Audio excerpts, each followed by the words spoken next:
arrancar antes de ir a la entrevista con un fragmento de un libro que no les voy a decir quién lo escribió ni qué libro es, pero se van a dar cuenta enseguida.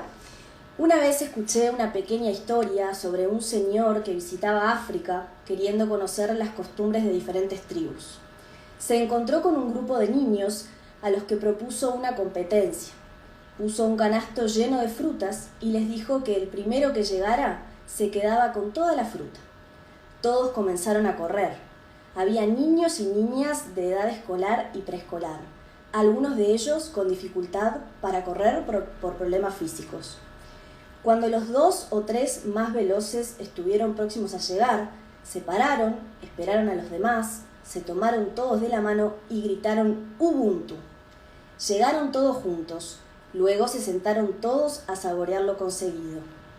Cuando mi hija Natalia estaba en la escuela, solíamos leer un cuento o un capítulo de una novela antes de irnos a dormir. A veces elegíamos una frase y la escribíamos en una pizarra de su cuarto para que le recordara al levantarse. Uno de los libros que nos encantó fue Hay alguien ahí, que es un libro de Jostein Gaarder, el autor del Mundo de Sofía. Allí 2 niños de 9 años, la edad de Natalia en ese momento, se encontraban y se contaban sus mundos, porque uno era habitante del planeta Tierra, pero el otro, como el Principito de Saint-Exupéry, había llegado a este planeta por error y partiría al otro día hacia su mundo. Lo que llamaba la atención del niño terrícola era que cada vez que hacía una pregunta a su nuevo amigo, éste le hacía una reverencia y después contestaba. Era una costumbre en su mundo reverenciar las preguntas. En nuestro mundo se reverencian las respuestas, porque estamos ávidos de respuestas. Muchas veces encontramos gente preocupada por nuestro planeta y nos alegramos. ¿Qué planeta dejaremos a nuestros hijos? Quizá deberíamos agregar a continuación otra pregunta. ¿Qué hijos dejaremos a nuestro planeta? Y una de las respuestas posibles es Ubuntu. Si usted quiere saber lo que es Ubuntu, si ustedes quieren saber lo que es Ubuntu, no tienen más que poner esta palabra en un buscador de internet. Muy fácil, Ubuntu, Google y la busco. Pero si desean que sus hijos puedan poner en práctica algo de lo que implica Ubuntu, ya no alcanzan los medios electrónicos. Tenemos que estar presentes. Somos insustituibles para generar actos humanos, para prestar humanidad. No podemos tercerizar la transmisión de valores, porque son los valores que nosotros transmitamos a nuestros hijos los que marcarán sus formas de actuar, de vincularse con otros, de amar y ser amados. Mi papá es la persona que me regaló mi primer libro, creo que fue antes de nacer, ahora se lo vamos a preguntar, y hace un mes me regaló también una Kindle por mi cumpleaños. También es el que me grababa cuando me leía cuentos para que después yo me pudiera escuchar. A veces le decía, déjame escuchar antes de que terminara el cuento. Y es el que me insistió hasta el cansancio con ver ópera y lo logró. Ahora me puedo jactar de que gracias a él vi varias obras de ópera. También es el que me hizo conocer las Toscas, es el que me hizo ir a las Carpicabañas del Hotel Alción en Solís, es el que siempre supo qué escrito o qué prueba tenía, el que me llevó a la escuela, me llevó al liceo, a la facultad e incluso a mi primer día de trabajo. También es el que guarda todos mis cuadernos, de primero a sexto. Creo que sigue teniéndolos. Pero por un rato decidí que deje de ser eso, no que deje de serlo, pero no centrarme tanto en eso. Y hoy elegí entrevistarlo en este espacio que le agradezco a Radio Universal de nuevo que nos lo haya prestado, porque creo que su dedicación a la psicoeducación puede servir a muchos en estos momentos de incertidumbre. Así que ahora sí le quiero dar la bienvenida, a ver si se está por sumar Ariel por ahí. Natu. Mirá que te está escuchando todo el mundo. Está escuchando, sí. Esto es por 1000, ¿no? O sea, ahora hay 44.000 personas escuchando. No, es por millones. Está bien. Che, golpes bajos, vos empezaste para... tuve que ir a secarme las lágrimas rápidamente. No. Pero mirá lo que tengo, Natu. Bueno, yo lo que tengo, que ahora te iba... Buenísimo, el libro. No, pero y además... Para que sepa, yo no sé si se sigue vendiendo todavía. Mirá. La dedicatoria... Claro, porque, pero vamos a contar qué es eso, porque cuando terminamos de leer ese libro, que yo creo que tenía así 9 años, decidimos escribirle una carta a los protagonistas, que no me acuerdo el nombre. ¿Cómo se llamaba? Yo tampoco, no sé. Bueno, no importa. Sé que el libro se llama Hay alguien ahí, de Jostein Gaarder, y le escribimos una historia una carta a los protagonistas de esa historia. Y para presentarte, porque te presenté como mi papá, pero te quiero presentar por lo que te voy a entrevistar, como ya adelantaba, estamos recibiendo hoy a distancia a Ariel Gold, que es psiquiatra de niños y adolescentes, director del Departamento de Niños y Adolescentes del Centro Clínico del Sur, que está dedicado a la psicoeducación y es coautor junto a Alicia Gómez de Psicoeducar 1, Psicoeducar 2 y autor de Convivir, claves para ayudar a nuestros hijos y alumnos a usar bien su libertad, que es el libro del cual leí el concepto de Ubuntu, que para el que quiera saber y se anime a esperar hasta el final, lo podemos explicar al final qué es lo que quiere decir Ubuntu, si te parece. Bien. Pero que no lo googleen. Está bien, está bien. Es que si lo googlean, le sale una cosa que tiene que ver con un sistema operativo, porque así somos, ¿viste? Bueno, antes de dar paso a esta entrevista, quiero agradecer a los saludos que nos están llegando, nos escribieron desde Fraiventos, desde Nueva Jersey, alguien que conoces y que sé que te quiere mucho. Bueno, saludos, Jorge. De New Jersey, ¿qué va a ser? Sí, bueno, yo qué sé. Y pila de gente que ha estado mandando saludos. Para arrancar, en este fragmento, desde Rivera también nos escriben, muy bien, muchas gracias. Qué genial. En este fragmento que leía, que es el final, pero que no sé, o sea, no spoileé nada, ¿no? O sea, simplemente no adelanté nada del libro. No, está bárbaro. En este fragmento decías que tenemos que estar presentes.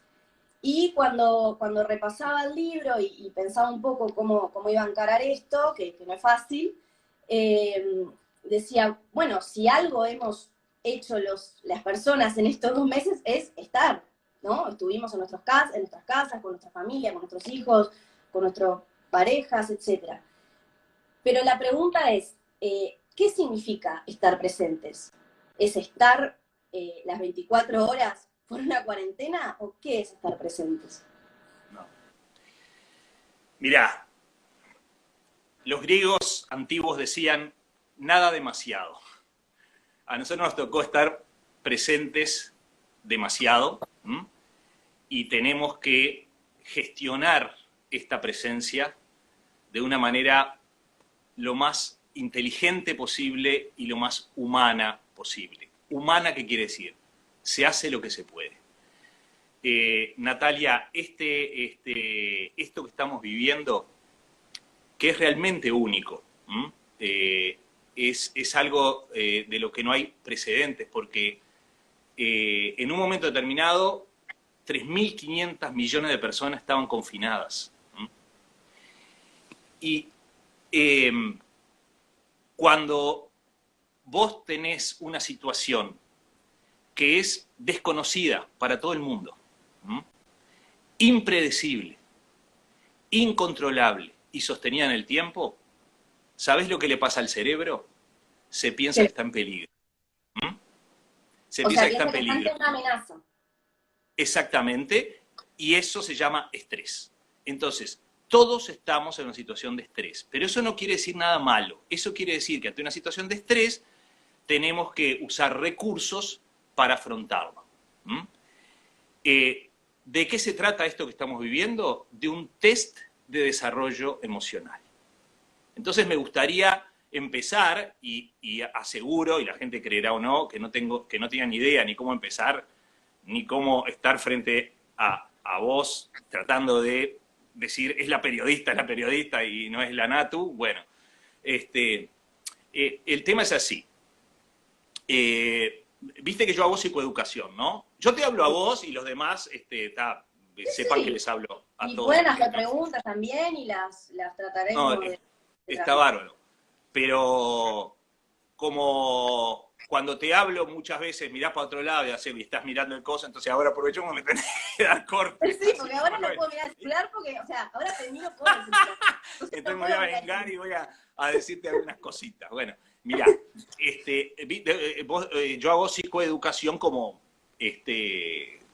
bueno, como otros colegas. Creo que está Natalia Trenki acá, no sé, me quiero ilusionar o ponerme nervioso, digamos, por eso, es una de mis maestras. Bueno, entonces, los que hacemos psicoeducación tenemos que traducir determinados conceptos, ¿verdad? Que son muy complejos muchas veces para que sean entendibles por personas que no tienen una formación profunda en ciertos aspectos o de la psicología o de la neurociencia, etc. Entonces, el desarrollo emocional es muy complejo, pero se puede simplificar para que entiendan en la que estamos.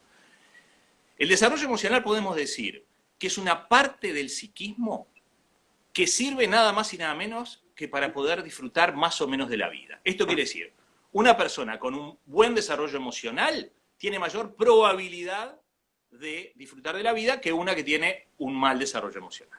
Pero además, y acá viene lo importante, una persona con un buen desarrollo emocional se enfrenta a situaciones complejas, doblándose de pronto como un junco. Y después que pasan la situación, porque en general pasan, a veces demoran más, otras veces menos, vuelve al estado anterior o crecido porque pudo capitalizar la experiencia, porque pudo hacerse del fracaso, digamos, y aprender. Eso hace el ser humano con un buen desarrollo emocional. Cuando una persona tiene un desarrollo emocional no muy bueno, se quiebra como una caña. Entonces, ¿por qué digo que esto es un test de desarrollo emocional? Porque hay cantidad de gente que está doblada. Yo estoy atendiendo a algunos chiquilines y a las familias bueno, de esta manera, ¿verdad? Y veo que hay gente doblada. Y trato de decirle, es normal, porque estás doblada, no te veo quebrada, te veo doblada, ¿verdad? ¿Por qué? Porque estás ante una situación que tu cerebro vive como amenaza, pero además es sostenido en el tiempo. Y una de las amenazas, entre comillas, es que estás en una situación donde tenés que estar 24 horas viviendo con las mismas personas todo el tiempo, y no estamos hechos para esto, aunque amemos profundamente las personas con las que convivimos. Pero cuando uno habla de convivir, y cuando escribimos ese libro, no estamos pensando en una convivencia de 24 horas por no se sabe cuánto tiempo. Ahora la cosa se está abriendo un poco más, pero es verdad que al principio estábamos todos muy metidos adentro, con algo muy inteligente que se hizo desde las autoridades, y es que era voluntario. Bueno, Los ahí estudios... Sí, me puedo detener sí, ahí un segundito, ya que lo mencionás. sí, sí. Mirá que te voy a interrumpir. No te voy a... Todo lo que quieres, toda la vida lo hiciste, desde que naciste.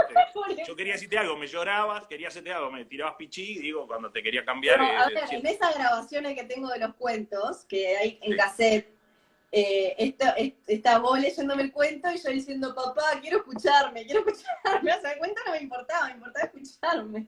Esto es lo mismo. Así que te voy a interrumpir. No, pero volviendo a la que a la gente le interesa, que es lo que vos sabés, vos decías, se habla de el uso de la libertad. De hecho, si hay un concepto que se repite mucho desde el gobierno es la libertad responsable. O sea, uso de la libertad responsable. Ahora, ¿cómo aprendemos los seres humanos a utilizar nuestra libertad? Vos lo dijiste muy bien, es un aprendizaje, ¿no? Es un aprendizaje que se da siempre y cuando tengas a alguien que te enseñe. Y se aprende a usar los componentes de la libertad, porque la libertad es innata. La gran diferencia que tenemos nosotros con los seres humanos es que nacemos con posibilidad de elegir. Y eso es un lío. Eso es un lío. Cuando uno dice, mirá qué divinas las hormigas, cómo van a luchar contra un agresor a su hormiguero, y muchas de ellas se van a morir seguro, no sé cuánto. Ellas no eligen nada, están programadas para eso.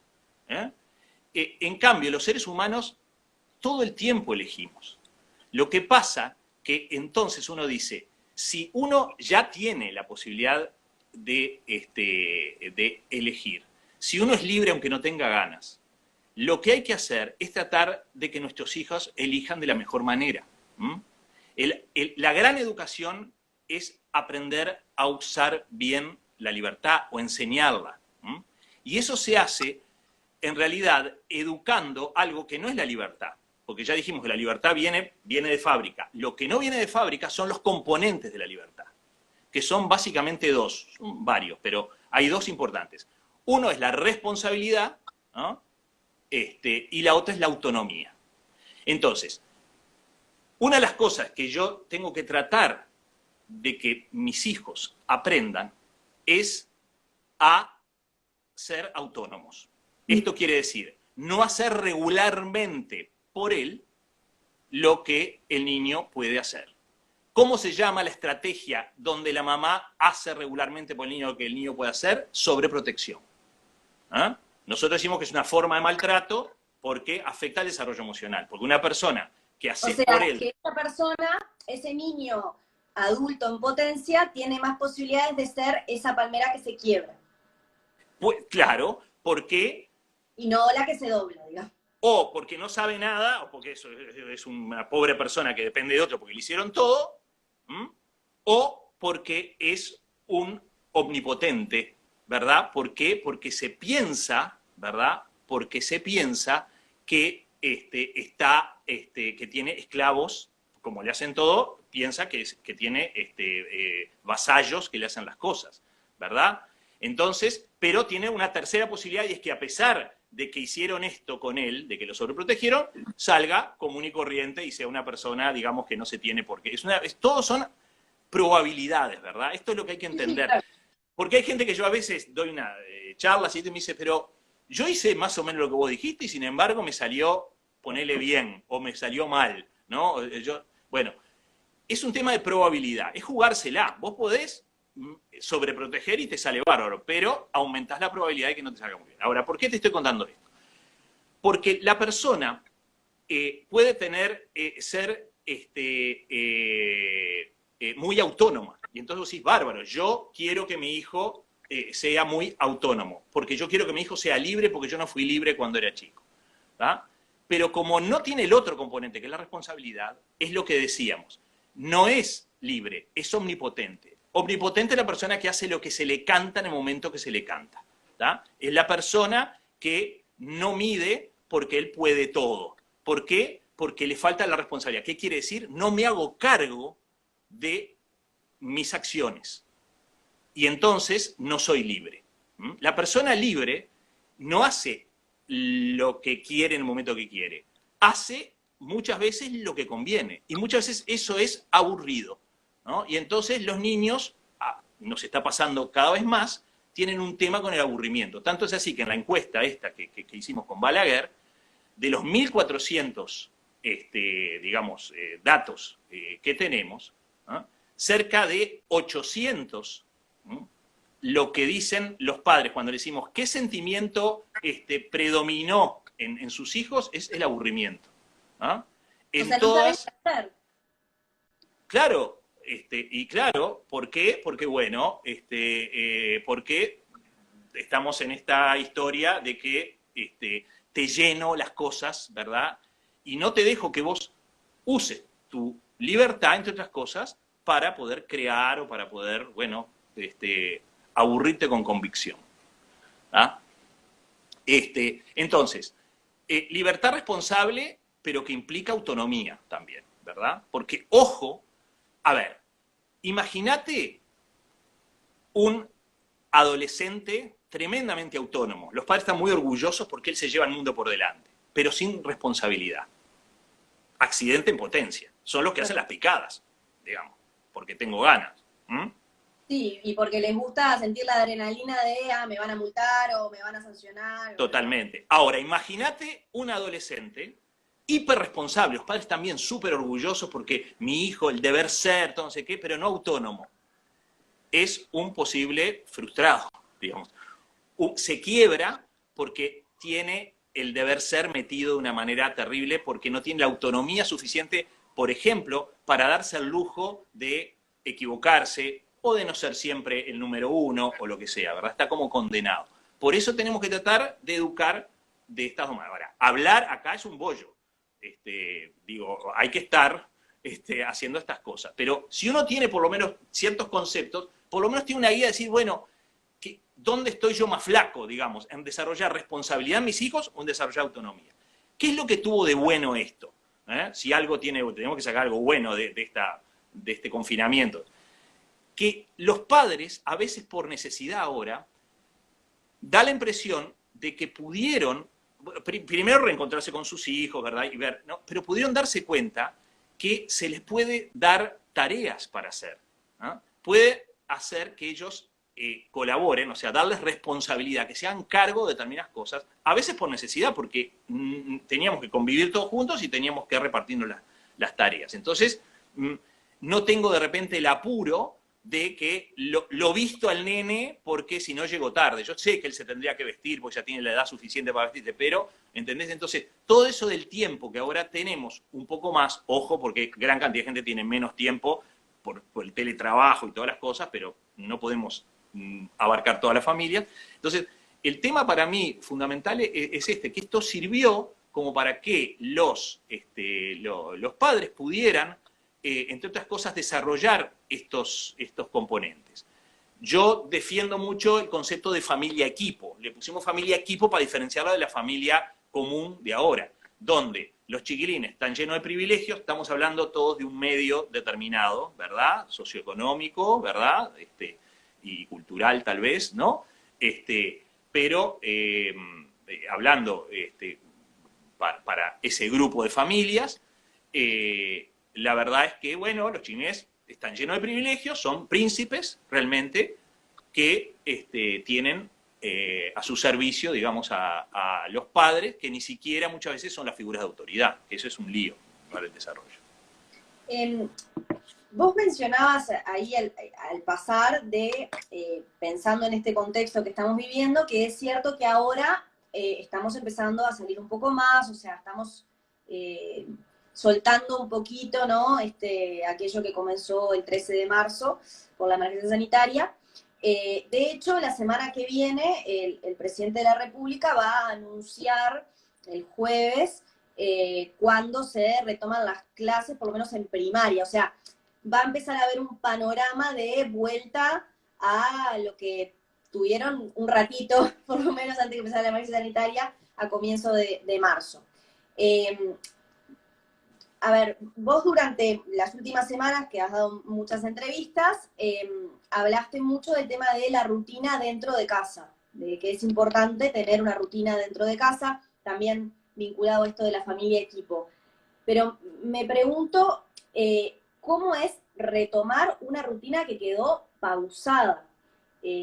¿Cómo hacen las familias para volver a enganchar, si bien en una nueva normalidad, porque antes no salíamos con tapabocas a la calle y no era obligatorio ponérselo para ir al súper, pero ¿cómo hacen las familias para reenganchar el tener que empezar a salir, tener que preparar la vianda para que el nene lleve a la escuela, etcétera?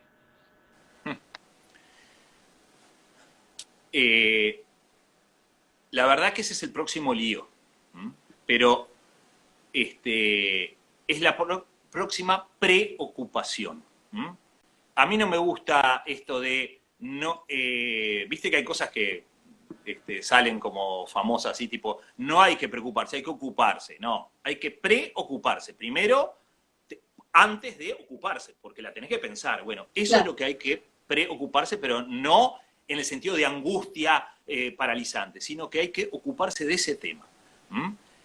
Nos tenemos que imaginar qué es lo que va a pasar, pero con algo, Natalia. No sabemos qué es esto de la nueva normalidad. Entonces, vamos a tener que tener mucha creatividad, con una ventaja, y es que estuvimos aprendiendo mucho entre todos por convivir juntos. ¿Cómo lo vamos a hacer? Va a depender de cómo estamos transitando este confinamiento, ¿no? Entonces, no hay una regla fija. Lo que sí es real es que si nosotros logramos que algunos aspectos de nuestro confinamiento fueron a favor, o sea, fueron beneficios, fueron determinadas situaciones que ganamos, fueron ganancias, no las perdamos. Eso es lo que yo creo que tenemos que hacer. Ahora, después, ¿cómo podemos hablar de rutinas nuevas cuando no sabemos qué es lo nuevo? Eso es lo difícil, ¿sabes? Entonces, lo que tenemos que hacer es tener un tiempo antes de salir, como una olla a presión, digamos, que se le sale, digamos, justamente la presión, tenemos que darnos un tiempito para ver cómo lo hacemos. Yo lo que diría es, cuidemos lo que ganamos, no perdamos lo que ganamos. Y yo creo, esto lo digo así, que esto es una ilusión. ¿Eh? O sea, hay cantidad de cosas que yo creo que nos ha ido bien a los afortunados, digamos así, y que sería una lástima perderlas, ¿no? Entonces, sea como sea la próxima rutina, que sea haciendo que esto haya tenido sentido. ¿Mm?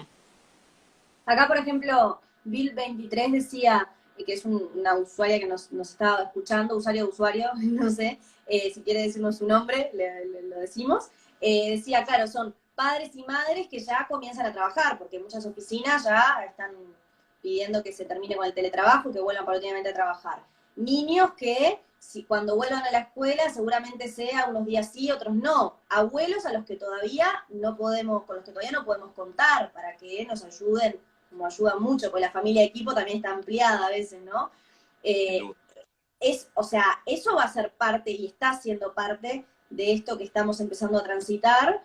Y ahí también, ¿cómo nos acomodamos, ¿no? A eso? O sea, la vorágine del día de que tengo que volver a entrar a las 8 a trabajar y mi hijo se tiene que quedar todavía en casa porque no empezó las clases.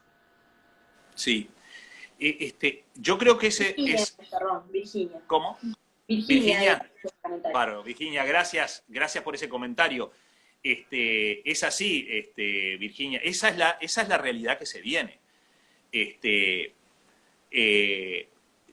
Realmente, si fuimos creativos para sobrevivir en esta situación de confinamiento, creo que igual va a ser más fácil la que nos va a tocar después. Pero eso no quiere decir, más fácil no quiere decir fácil en sí mismo.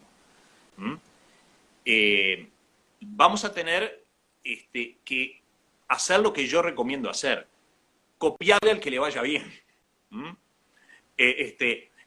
A veces nos preguntan cosas los padres que nosotros no sabemos mucho la respuesta, cómo solucionar un tema. Entonces decimos, ¿y quién ha solucionado un tema parecido? O sea, bueno, mi primo, por ejemplo, hizo tal cosa. Y digo, y bueno, vamos a copiarle a él.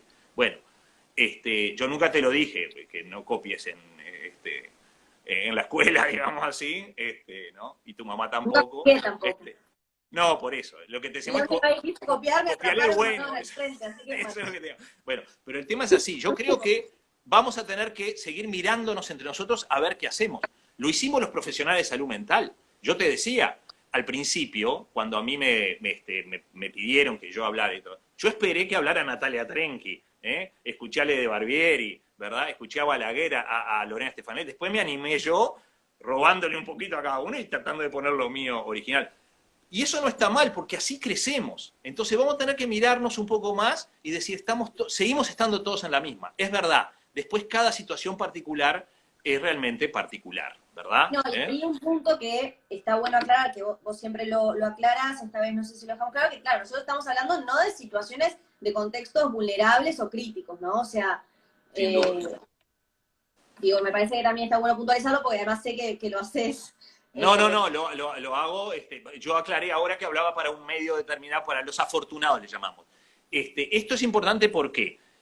Porque también hay, una cosa es cómo voy a hacer yo para, bueno, tengo que salir a trabajar y cómo hago con mis hijos que de repente van a ir 3 veces por semana y después los otros van a ir 2 veces por semana, no sé cómo va a ser la cosa, no tengo ni idea, ¿no? A la escuela. ¿Y cómo voy a arreglar? Ese es mi problema. ¿Tá? Ahora, ninguno de estos problemas, por más complicados que sean, es acuciante, es acuciante. Tenemos que tener bien claro por qué. Porque otra vez voy al cerebro. El cerebro actúa de una manera cuando está frente a una situación acuciante, trágica, dramática, y ahí recordamos a las familias que lo que están pensando es cómo hago para darle comer a mis hijos ahora que me quedé sin trabajo, ¿eh? ¿Cómo hago para evitar que me sigan castigando, digamos, en esto de la violencia que estoy viviendo en mi casa encerrada, y tal vez cuando se abran las puertas de una manera mejor puedo tener a dónde ir, no lo sé, o estar a cargo de familiares, niños o adultos mayores con mucha complejidad, ¿verdad? Esa es la situación acuciante. Las otras son situaciones a resolver. ¿Cuál es el problema del cerebro? Que no evalúa siempre la situación real, no hace un análisis real de mi situación. Se cree determinadas cosas. Entonces, si yo me pongo en una situación acuciante, cuando en realidad no lo es, mi cerebro actúa como si fuera una situación trágica. Y entonces, los mecanismos para la situación trágica no son de convivencia y de resolución creativa de problemas, son de sálvese quien pueda. Son de luchar, huir o paralizarse.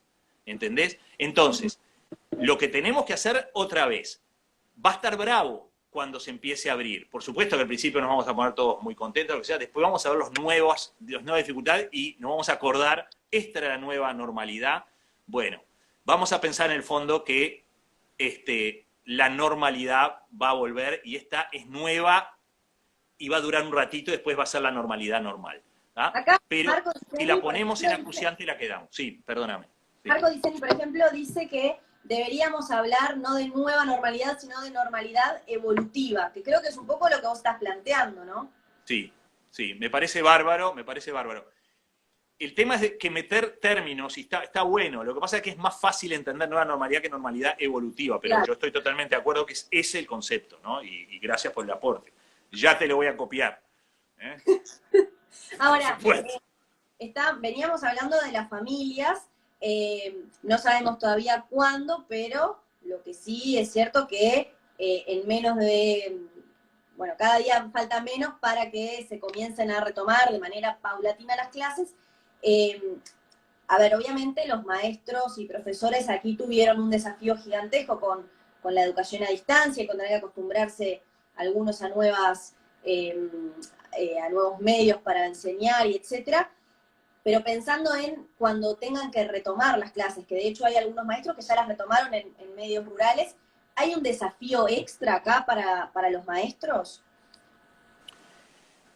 Qué suerte que tocaste el tema, porque me hubiera calentado si hubiera terminado esto y no hablábamos de los maestros, porque vos sabés lo que yo admiro, la por función eso docente. Te pregunto también. Pero de verdad, yo creo que el día que nos avivemos y le demos el estatus social que necesitan nuestros mayores socios, que son las maestras, nos va a ir a todos mucho mejor. Es verdad que hay que hacer cantidad de cambios de lo que sea, pero es fundamental. Los grandes agentes de salud mental son los maestros. Hablo de maestros y profesores en general, pero las maestras tienen una cosa... Docentes, ¿no? Los docentes, ahí está. Otra vez, los grandes sacrificados y los grandes huérfanos fueron los docentes, especialmente las maestras. Yo tengo gran cantidad de maestras con las que estoy en contacto, digamos así, y es tremendo lo que están pasando, por varias razones.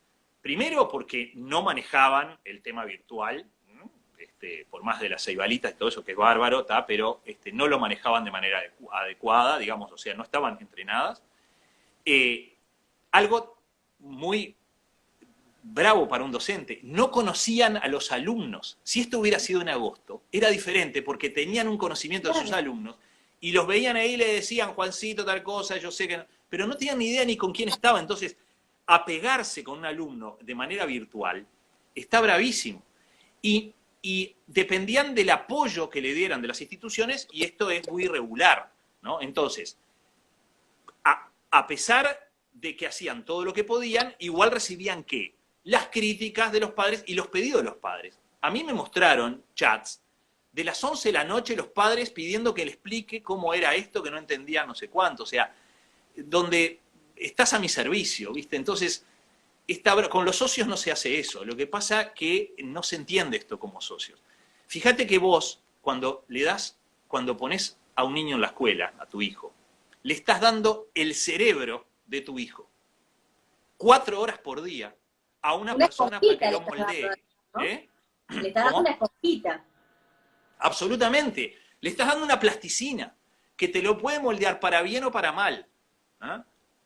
También puede que no moldee nada, digamos así, que es la mayoría, pero no es porque las maestras sean, sino porque un padre puede ser agente positivo de salud mental o agente negativo de salud mental, no tiene otra. Pero una maestra puede ser agente positivo, negativo o neutro. La mayoría son neutras, porque las relaciones humanas son así, digamos. Pero es una lástima que se pierda la posibilidad de tener agentes positivos de salud mental, reforzadores emocionales, que generen ambientes emocionalmente reforzantes, fortalecedores, esto es de Natalia Trenki, por las dudas que esté escuchando. Si no está escuchando, digan que es mío, pero bueno. El ambiente emocionalmente fortalecedor yo lo aprendí de ella, y eso lo puede generar una maestra, pero si primero le damos lo que necesita una persona, confianza, es decir, vos no te preocupes, si lo decís vos, vamos arriba, ¿no? Está bravo esto. Yo la esperanza que tengo de las cosas que queden buenas de todo esto es que se pueda modificar ese estatus. Pero ¿a quién se le ocurrió pedir un aplauso para las maestras? A nadie. A nadie. Yo entiendo a los médicos, está bárbaro, está genial, ¿no? Y me pareció precioso, era muy emocionante. Pero el segundo aplauso es para las maestras, che. Lo que pasa que, digo, no se ha hecho. No se ha hecho. Decías también ahí en tu respuesta que los padres y los maestros, y capaz que me voy un poco más de tema y me meto más o sea, me voy de esta nueva normalidad, pero ya aprovecho porque me parece súper interesante. Decías, padres y maestros tienen que verse como socios. ¿Cómo es esa sociedad padre-maestro? ¿O cómo debería ser? Como fue una época, donde mi casa no es ningún ejemplo de nada, vos ya sabés, digamos, son gente normal, digamos, así, conocés a la abuela con las cosas que dice y todo eso, que es divina, digo, pero no, pero yo lo decía al principio, por ejemplo, vos, sí, y mi madre también, lo tengo que decir, siempre supieron quiénes eran mis maestras, en qué año o sea, en qué año estaba, es obvio, pero qué exámenes tenía, qué escritos tenía, qué materia me gustaba menos o más, o sea, ¿eso es ¿eso por una sociedad o no necesariamente? Sí, no. La sociedad es, si tu maestra te dice determinadas cosas, en tu casa apoyan a la maestra. Salvo que sea un disparate, pero no a las excepciones. Si la maestra te dice que tenés que hacer tal cosa, y bueno, lo dijo, es tu maestra y ya está, ¿no? ¿Por qué? Porque si vos pensás que la maestra no sirve para nada, ¿qué haces dejando el cerebro de tu hijo en esas manos? Es un dilema ético. Lo tenés que cambiar. Yo no quiero que esa señora haga nada con mi hijo. Entonces, ahora, si no pensás eso y decís, bueno, es normal o lo que sea, no opinás mal de las maestras. Y yo tengo chats de grupos de padres y de madres que hablan de las maestras de sus hijos de forma no buena. Y lo tengo porque me lo traen los chiquilines, ¿entendés? O sea, el niño ya sabe lo que los padres opinan de la maestra y no es bueno. Eso es un desastre. Entonces, estas cosas, si pudieron valorar ahora lo que una maestra puede hacer con los chiquilines, ojalá haya funcionado esto para eso, con eso nos ganamos la historia. Cuando nosotros hacemos los cursos estos, que se llama el docente como agente de salud mental, es realmente porque creemos que hay que devolverle el estatus que tenían las maestras en nuestro país, además, porque era impresionante. Te digo, lo tengo que confirmar porque nunca me lo confirmaron, pero en un momento las maestras incluso ganaban igual que los legisladores. Yo lo tengo que confirmar esto porque nunca me lo confirmaron, me lo dijeron una vez. Lo tomamos con pinza, pero bueno. Lo tomamos con pinza, pero quiero decir, pero esa es la valoración social, ¿no? Claro. Que vos decís, mirá lo que, ¿no? Bueno, Siempre se pone el tema de Finlandia, pero en Finlandia se apostó a eso, digamos, ¿no? Otros países son otros países, pero no importa, pero si tenemos algo para ir con esto de copiar, digamos, bueno, modelos de ese tipo. Entonces, la sociedad implica decir, che, tenemos un problema con este chiquilín. Ahora, si vos vas a las reuniones que te llaman para defender a tu hijo a capa y espada, o a justificar, digamos, determinadas cosas, o te sentís juzgada como mamá o como papá, entonces no entendiste de que en realidad acá lo más importante es el niño, por supuesto, ¿verdad? Y que se supone que tú eres una persona que también quiere lo mejor para tu hijo, ¿no? Esa es la sociedad que ojalá se dé algún día, se vuelva a dar, ¿no? Mencionabas, y capaz que mucha gente que nos está viendo y escuchando sabe qué es, pero muchos otros no, y lo dijiste varias veces, agente de salud mental. ¿Te animás a explicárselo para aquellos que nunca escucharon ese concepto? Claro, el tema es así, nosotros tenemos mucha diferencia con los animales no humanos, ¿no? Uno de ellos es que el espermatozoide y el óvulo se unen también como en otros animales, pero ahí, para nosotros, se empieza a escribir una historia. A los animales, básicamente, la mezcla genética les define una cantidad de cosas. A nosotros, casi nada. ¿Eh? Entonces, se forma una materia prima original y lo que vamos siendo, lo que tú y yo vamos siendo y seguimos siendo, y los que todos los 84.000 son, ¿no? ¿Sí? Que nos están escuchando. 84 millones, ya te dije. No creo, Natalia, no seas tan optimista. Bueno, les pasa es que son el producto de lo que pasó aquella vez, más lo que pasó con nosotros, con esa materia prima original, con el impacto del ambiente. Y ese ambiente tiene una parte física, el ambiente físico, pero fundamentalmente el ambiente vincular. Es decir, las personas con las que nos fuimos encontrando a lo largo de la vida nos van armando como una escultura, digamos, que, bueno, nos van prestando su humanidad para ser lo que vamos siendo, ¿verdad? Tu mamá, que aprovechamos para saludarla, no sé si estará, pero bueno, no sé, pero no, ahora no. no solo prestó el óvulo, digamos así, sino que dio una cantidad de cosas para esculpirte en lo que va haciendo. Pero vos a su vez nos esculpiste a nosotros. Yo nunca fui más el mismo desde que me enteré que iba a tener una hija. Después cuando te conocí y todo eso, peor todavía, digamos, ¿no? O sea que tú también fuiste una escultora, somos escultores múltiples. Ahora, si dejamos de lado los lazos familiares profundos, ¿verdad? Nos fijamos en otras personas, ¿no? Y vemos que no todas las personas que están alrededor nuestro son agentes de salud mental. La mayoría pasan por el costado nuestro. Un agente de salud mental es aquella persona que ha logrado impactar en el desarrollo emocional de otra persona, ¿no? Los padres, sin duda, los hijos, las parejas estables, digamos, ¿no? Durante un tiempo, ¿verdad? Nos van esculpiendo. Si dejamos de lado a los lazos afectivos profundos, como decíamos, la actividad humana, que en todas las culturas del mundo donde se hace esta encuesta aparece como probables agentes de salud mental, es la docencia. Vuelvo a eso, por eso se llama el docente como agente de salud mental, el programa que desarrollamos, ¿verdad? Entonces, yo le pido a las 84 personas, porque me parece que no son 1000, son 84. Ni millones. Y bueno, bueno, es un salón lleno. Está perfecto. No, está bárbaro. Les pido que piensen en sus agentes de salud mental y que hagan una listita de por qué son agentes de salud mental. No valen los lazos afectivos profundos. Piensen si no aparece una maestra allí. Pero cuando yo les digo a las personas, un agente de salud mental es una persona que ha logrado impactar en el desarrollo emocional, y yo ya definí lo que era el desarrollo emocional, lo siento para los que llegaron tarde, cuando yo digo, después, así que perfecto, es para bien o para mal, o sea que cuando hacemos la lista de los agentes de salud mental negativos, también los docentes aparecen en esa lista en los primeros lugares.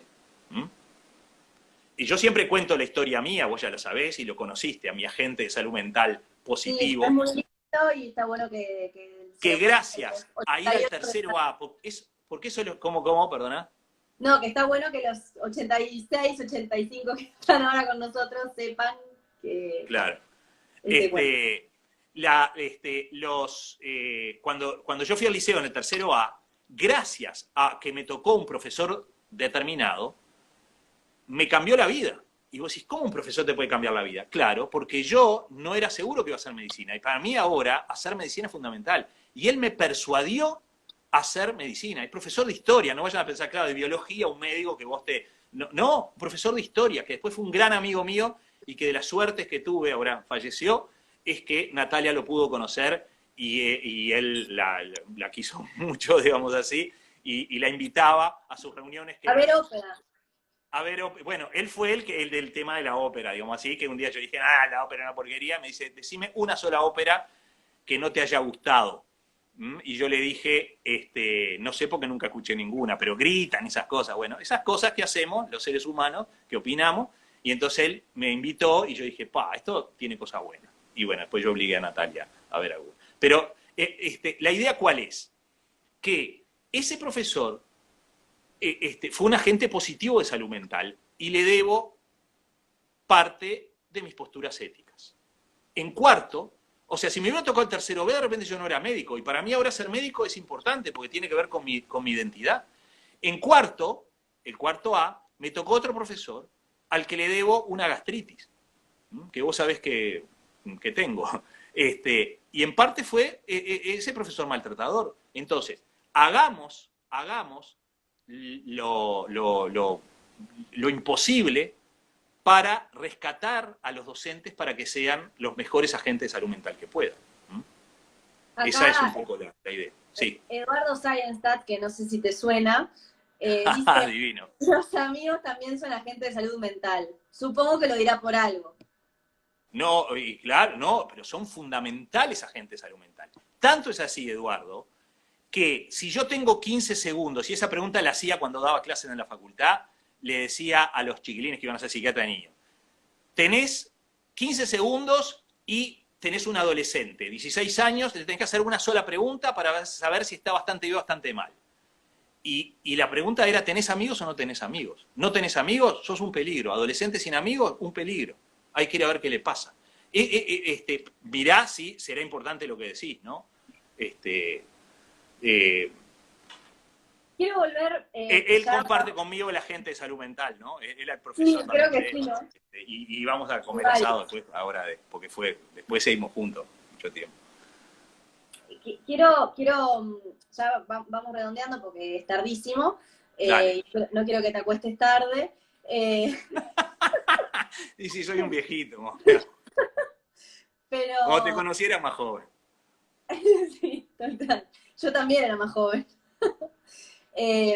No, pero quiero volver al tema familia-equipo y pensando también, vinculándolo con la educación y haciendo referencia a una pregunta que nos hacía Vero Carli, creo que es 83, si estás conectada, si querés decirnos tu nombre, que supongo que te llamas Verónica, que preguntaba cómo lidiar con la frustración de los adolescentes, por ejemplo, que se matan estudiando y les va mal en el escrito.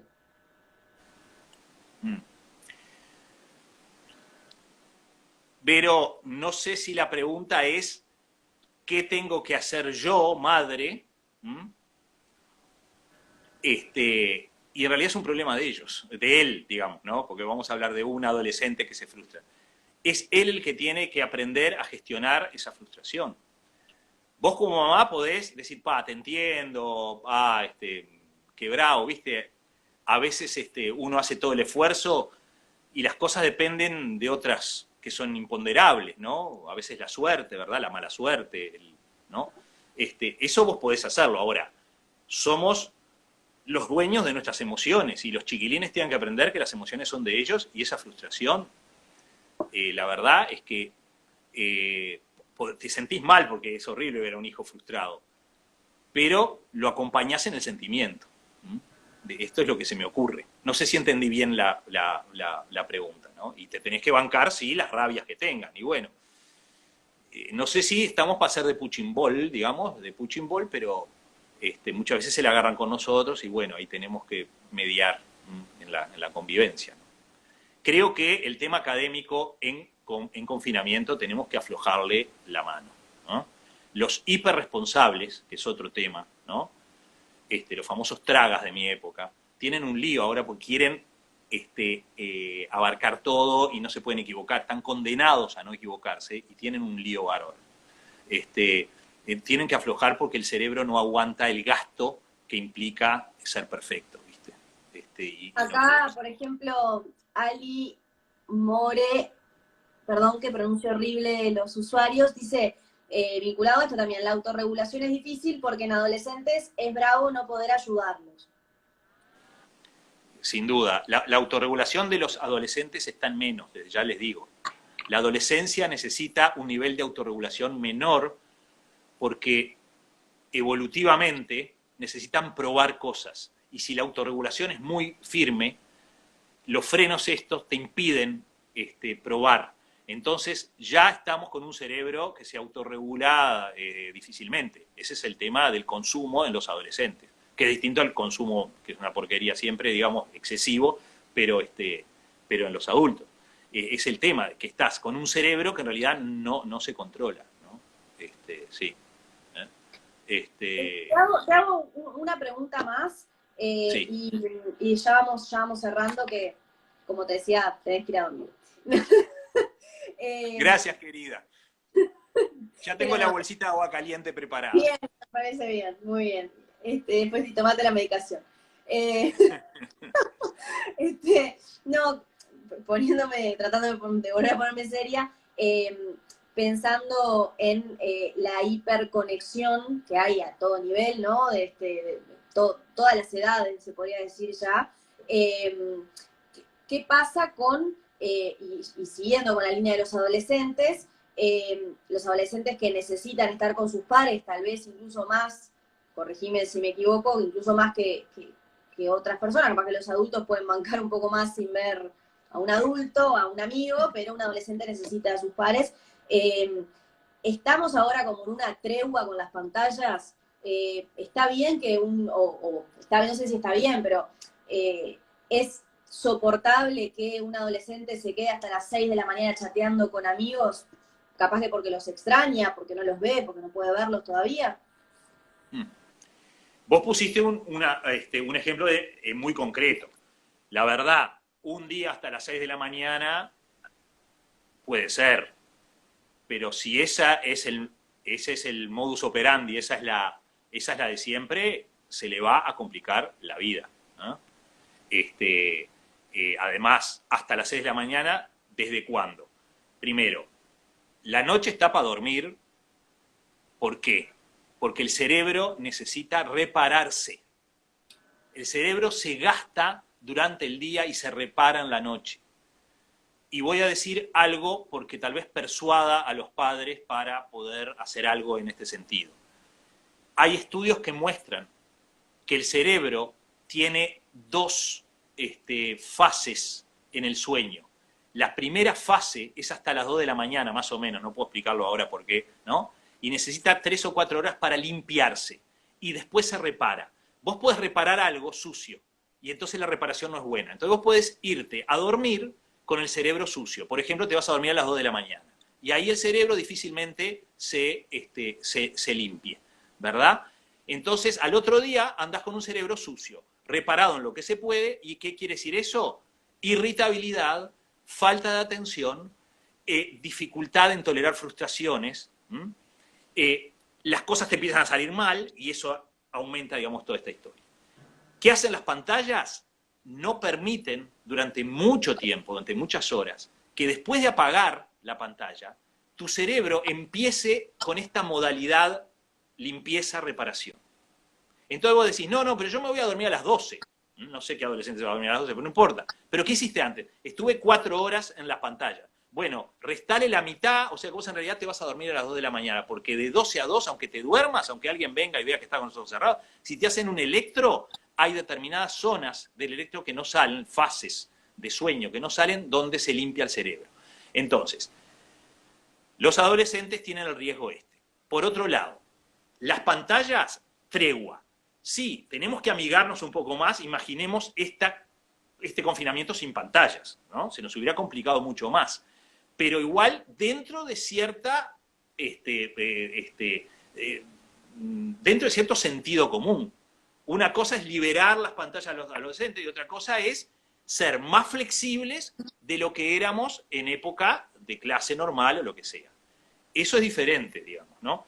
Ahora, está bravo porque si no tenemos control a veces sobre los niños más chicos, sobre los adolescentes está más complicado. ¿Mm? Los adolescentes están interactuando a través de las pantallas, está bien, ¿no? Como todo el mundo. Pero lo malo es que los adolescentes están interactuando en normalidad, en la normalidad anterior, también a través de las pantallas.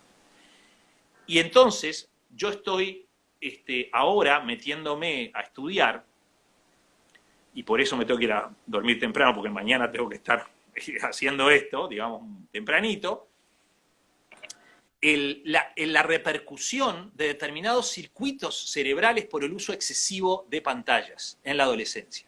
¿Y sabes lo que está dando, Natalia? Que hay zonas del cerebro que están más finas y esas zonas coinciden con zonas que desarrollan empatía en la gente.